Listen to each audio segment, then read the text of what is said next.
रहमतुल्लाहि व बरकातुहू। प्यारे बच्चों, कैसे हैं? उम्मीद करती हूँ कि ईमान की बेहतरीन हालत में होंगे।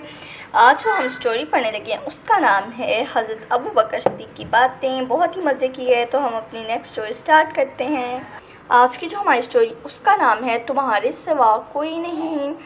मदीना में एक बूढ़ी औरत रहती थी। हज़रत उमर रज़ी अल्लाह ताला अन्हो रोज़ सुबह सवेरे इसकी खबर दरियाफ़्त करने के लिए जाया करते थे ताकि उनका काम आज कर दें, लेकिन कोई उनसे पहले बुढ़िया का काम कर चला जाता। एक दिन हज़रत उमर रज़ी अल्लाह ताला अन्हो ने पक्का इरादा कर लिया उस शख्स का पता लगा कर ही रहेगा। अभी रात का अंधेरा छाने में बाकी देर थी कि हज़रत उमर रज़ी अल्लाह ताला अन्हो बुढ़िया की झोंपड़ी के करीब छुप कर बैठ गए। थोड़ी देर बाद क्या देखा कि हज़रत अबू बकर सिद्दीक़ रज़ी अल्लाह ताला अन्हो चले आ रहे।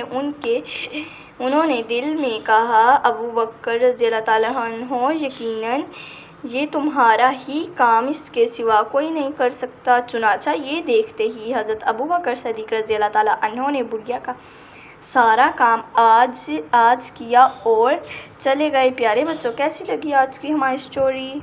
आज की हमारी स्टोरी थी तुम्हारे सिवा कोई नहीं कर सकता। तो प्यारे बच्चों, कैसी लगी आज की हमारी स्टोरी? तो उम्मीद करती हूँ अगर अच्छी लगी हुई तो प्लीज़ बताइएगा। अल्लाह हाफिज़।